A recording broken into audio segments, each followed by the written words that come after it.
ওকে। তো আজকে Roman political thought, অর্থাৎ রোমান রাজনৈতিক চিন্তাধারা এবং তার উপরে theories of law and citizenship, অর্থাৎ তার মধ্যে আইন ও নাগরিকত্বের তত্ত্ব নিয়ে আলোচনা করুন, যেখানে বিভিন্ন রোমান চিন্তাবিদ এবং রোমান চিন্তার অবদান কি বা কতটুকু সেটা আমরা দেখব। ওকে। তো ফার্স্ট অফ অল, রাজনৈতিক চিন্তার ইতিহাস থেকে দেখলে রোমান রাজনৈতিক চিন্তাধারা কিন্তু অত্যন্ত গুরুত্বপূর্ণ স্থান দখল করে আছে। ঠিক আছে। গ্রিক রাজনৈতিক চিন্তাধারা, যেখানে মেনলি ধরো দার্শনিক বা কি বলে আদর্শবাদী, সেখানে রোমান রাজনৈতিক চিন্তাধারা ছিল কিন্তু পুরোপুরি প্র্যাকটিক্যাল, আইন ভিত্তিক এবং ইনস্টিটিউশন বেসড। ঠিক আছে।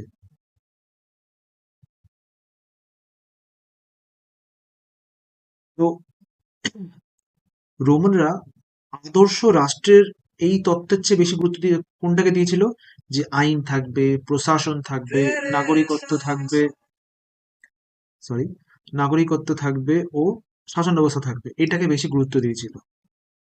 ওকে।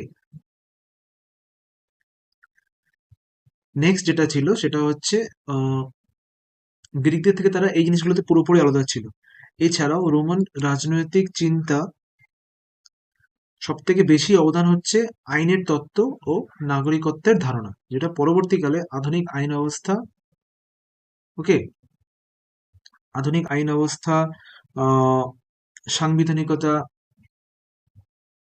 এইসবের দিকে বেশি গুরুত্ব দেওয়া শুরু করলো, এবং সঙ্গে সঙ্গে নাগরিকের অধিকার, এই সবকিছুর উপর ভিত্তি করে কিন্তু তারা কাজ করেছে। এবং মধ্যযুগে ইউরোপ, রেনেসা ও আধুনিক যে যত ওয়েস্টার্নের রাজনৈতিক চিন্তায় রোমান ধারণার কিছু না কিছু ইনফ্লুয়েন্স কিন্তু আমরা লক্ষ্য করতে পারি, এবং সেই কারণে ওদেরকে বলা হয় দ্য প্র্যাগম্যাটিক বিল্ডার্স। ঠিক আছে। স্টেট এবং ফিলোসফির উপর ফোকাস না করে এই সমস্ত জিনিসগুলোর উপরে ফোকাস করেছে। ওকে। তো চলো এবার এটার হিস্ট্রিটা একটুখানি আমরা দেখে নিই।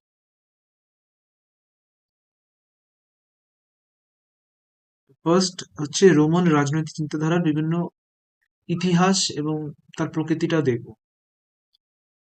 তো রোমান রিপাবলিক থেকে রোমান এম্পায়ার, ঠিক আছে, কখনো ছিল সিনেট এবং অধিকার, কখনো ছিল ঐক্যতা এবং সেটাকে বাড়ানোর জিনিস।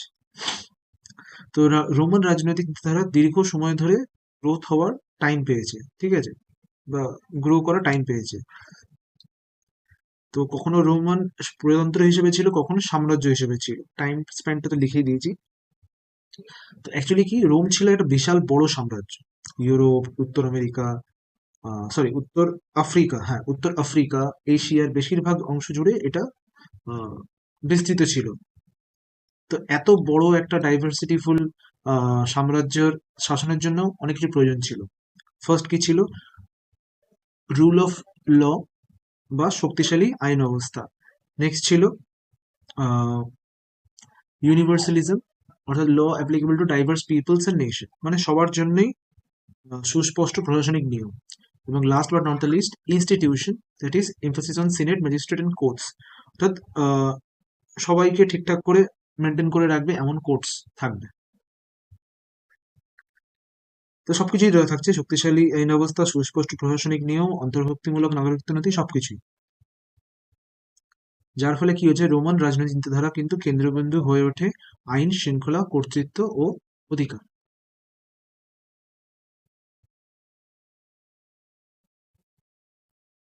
দেখো বেসিক্যালি কি হচ্ছে, রোমানে যে রাজনৈতিক ধারাগুলো আছে তার মধ্যে কিছু কিছু বৈশিষ্ট্য আমরা লক্ষ্য করতে পারি। যেমন দার্শনিকদের চেয়ে প্র্যাকটিক্যাল এবং ল বেসড জিনিসপত্রের উপর তারা জোর দিচ্ছে, আইন শাসনের উপর জোর দিচ্ছে, সবার জন্য আইনের ধারণা দিচ্ছে, নাগরিকত্বের জন্য শক্তিশালী কনসেপ্ট তারা দিচ্ছে, অধিকার ও কর্তব্যকে মিক্স করে দিচ্ছে, আদালত, সিনেট, ম্যাজিস্ট্রেটের মতন বিভিন্ন ইনস্টিটিউশনের উপর জোর দিচ্ছে। ওরা বারবার এটা বলতে চাইছে যে রোমান্সটা হচ্ছে আইনে রাষ্ট্রের ভিত্তি, এটা মনে করতো। ঠিক আছে। তো বেসিক্যালি কি হয়, রোমান রাজনৈতিক চিন্তার সর্বাধিক গুরুত্বপূর্ণ অবদান হচ্ছে তাদের এই আইনের তত্ত্ব। ঠিক আছে। এবং সেই কারণে কি হচ্ছে, এই রোমান আইনকে তারা তিনটে মেন ভাগে বিভক্ত করেছিল। একটা হচ্ছে জুস সিভিল, একটা জুস জেন্টিয়াম, একটা জুস ন্যাচারাল। ঠিক আছে। তো ফার্স্টে জুস সিভিল, এখানে জুস মানে হচ্ছে এখানে, বা জাস মানে হচ্ছে ল, ঠিক আছে। আর সিভিল মানে সিভিল ল, জেন্টিয়াম মানে এখানে বলতে চাইছে যে ল অফ নেশনস, এবং ন্যাচারাল মানে ন্যাচারাল ল।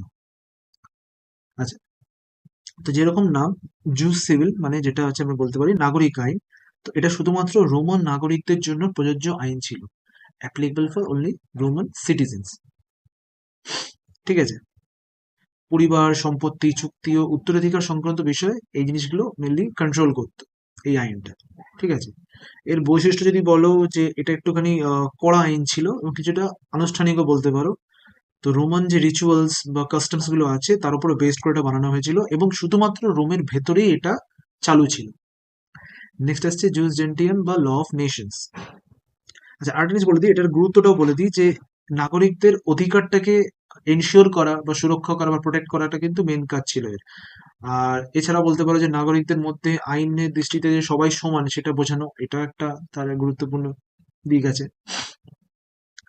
নেক্সট আসছে জুস জেন্টিয়াম বা ল অফ নেশনস, যেটা বলতে পারো যে সমস্ত জাতির বা জাতি সমূহের আইন।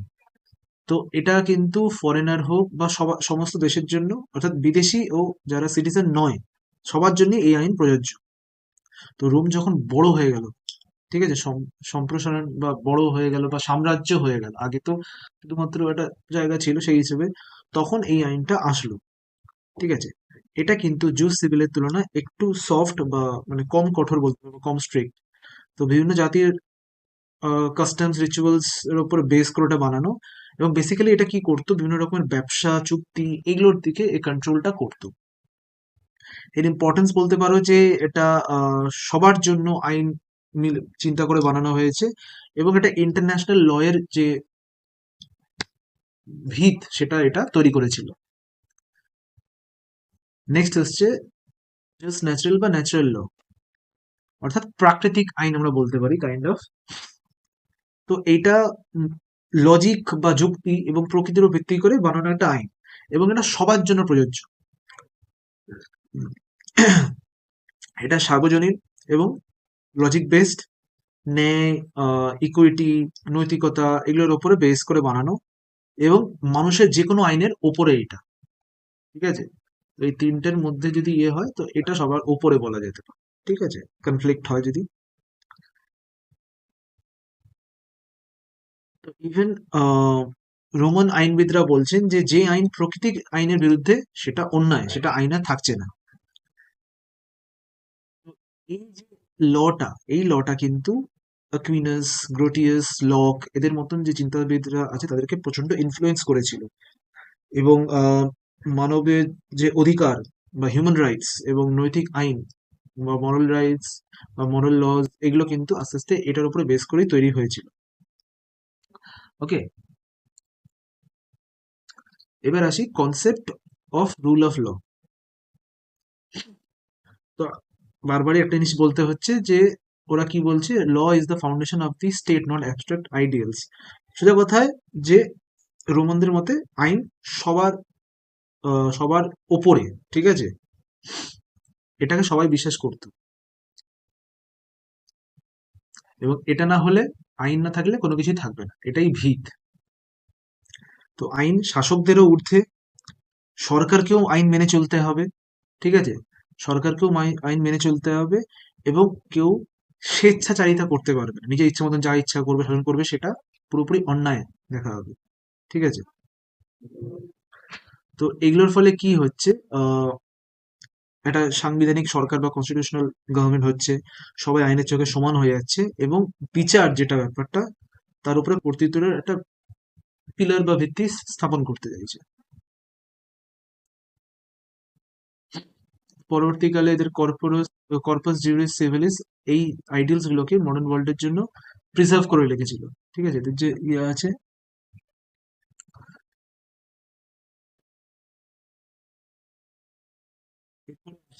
রোমান সিটিজেনশিপ বা রোমানদের নাগরিকত্বের ধারণা বলতে পারি।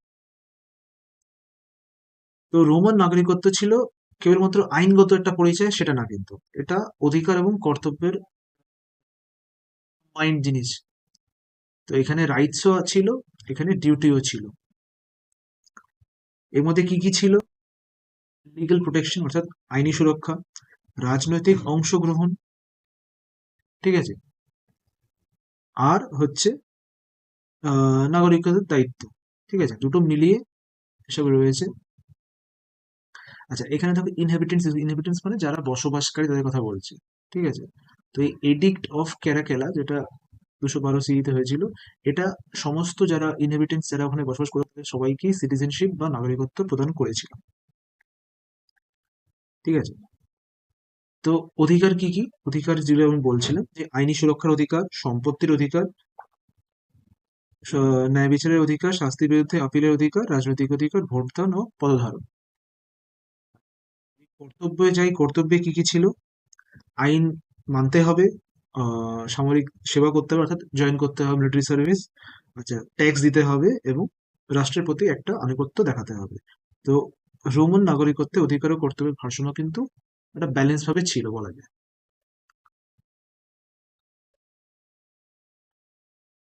হুম।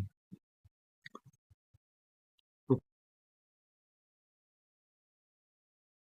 এরপরে একজন ইম্পর্টেন্ট চিন্তাবিদের কথা বলি। তার আগে কিছু জিনিস বলে দিই। এই যে নাগরিকত্ব, এটা সম্প্রসারণের কথা তো বললাম, যে কারা কালার ফরমানটা বা এডিক্টের মাধ্যমে সবাইকেই ইয়ে করা হয়েছে। তো প্রথমে কিন্তু এটা শুধুমাত্র রোমানদের জন্য ছিল এই নাগরিকত্বটা, কিন্তু পরবর্তীকালে ইটালির লোকদেরকেও করেছে, তারপর বাকি 212 খ্রিস্টাব্দে তো সবার জন্যই করে দিল। তো এটাকে বলা হয় ধাপে ধাপে নাগরিকত্বকে বাড়ানো। তাই হোক, এটার জন্য অনেক কিছু হয়েছিল, যে সবার মধ্যে একটা ঐক্যতা শুরু হলো। আহ এই নর্মাল মডার্ন সিটিজেনশিপের কনসেপ্টটা আসলো। ওকে। ওকে, তো ফার্স্ট হচ্ছে রোমান চিন্তাবিদদের মধ্যে Marcus Tullius Cicero, 106 to 43 BC।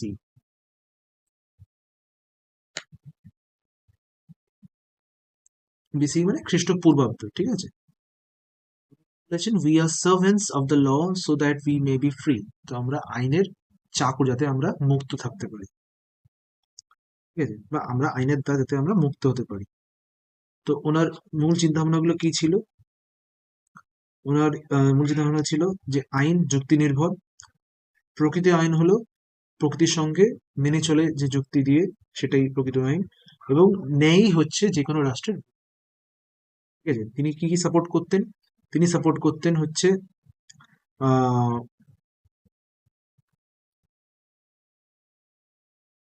Mixed constitution, ঠিক আছে, মিশ্র সংবিধান যেটাকে আমরা বলতে পারি, প্রজাতন্ত্র, ঠিক আছে, প্রাকৃতিক আইন তো অবশ্যই, এবং নাগরিকদের দায়িত্ব, এই সবকিছু মিলিয়ে ওনার চলছে।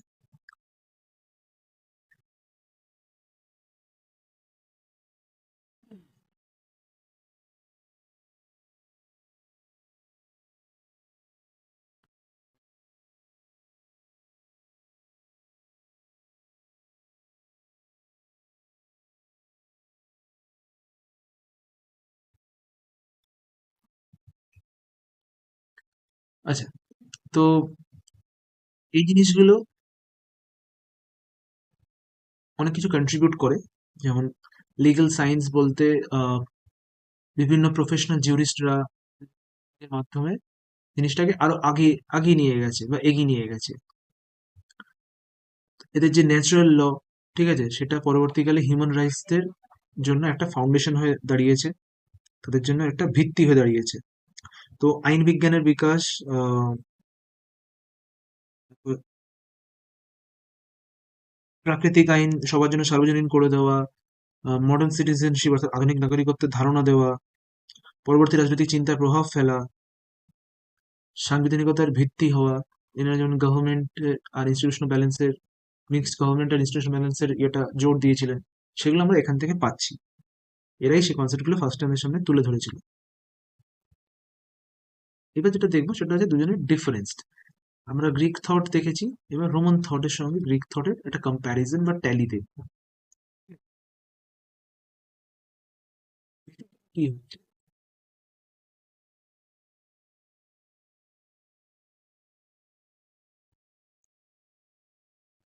তো গ্রিক থটের ফোকাস ছিল ফিলোসফিক্যাল এবং স্পেকুলেটিভ, অর্থাৎ দার্শনিক কাইন্ড অফ বলতে পারো। অন্যদিকে রোমান থট ছিল প্র্যাকটিক্যাল অ্যান্ড লিগাল, ব্যবহারিক এবং আইনগত বলতে পারো।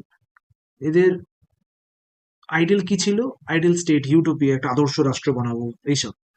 রোমানরা কিন্তু প্র্যাকটিক্যাল চিন্তা ভাবনা হচ্ছে বাস্তববাদী একটা শাসন ব্যবস্থা করতে হবে। এদের বেসিস ছিল এথিক্স, ভার্চু, মানে নৈতিকতা বলতে পারো। এদের ছিল আইন, অথরিটি। এদের স্কোপ কি ছিল? যে একটা স্মল সিটি স্টেট বানাবো, যেটাকে পলিস বলা হয়েছে, ঠিক আছে, নগর রাষ্ট্র। আর এদের ছিল যে আমরা সাম্রাজ্য বানাবো, ভাস্ট ইউনিভার্সাল এম্পায়ার বানাবো। রোমান চিন্তার অনেক ক্রিটিসিজমও হয়েছে, ঠিক আছে।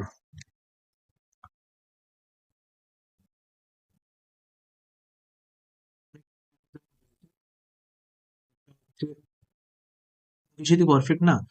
যেমন এদের দাস প্রথাটা এরা মানে অ্যাকসেপ্ট করেছে, ঠিক আছে। তো এই যে সিটিজেনশিপের কথা বলছিলাম, এখানে কিন্তু নারীরা বরাবরই বঞ্চিত।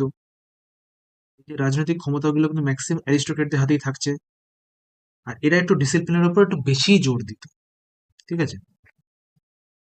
যাই হোক, আমরা এটা বলতে পারি যে রোমান রাজনৈতিক চিন্তাধারা আধুনিক যে আন্তর্জাতিক আইনগুলো, মানবাধিকার, কনস্টিটিউশনাল ডেমোক্রেসি, ঠিক আছে, যাই বলি না কেন, এগুলোর একটা ভিত্তি গঠনে গুরুত্বপূর্ণ ভূমিকা পালন করেছে। বিশেষ করে এই জুস সিভিল, জুস জেন্টিয়াম, জুস ন্যাচারেল, এগুলো প্রতিষ্ঠা করেছে আইনের শাসন, মানবাধিকার, আন্তর্জাতিক আইন এবং সাংবিধানিক সরকার, ঠিক আছে। তো ইন শর্ট আমরা বলতে পারি যে রোমান রাজনৈতিক চিন্তাধারা রাজনীতিকে দার্শনিক কল্পনা থেকে বের করে আইন ও শাসনের বাস্তব বিজ্ঞানে ট্রান্সফর্ম বা রূপান্তর করেছে। ওকে, ঠিক আছে, that's it for today. Thank you.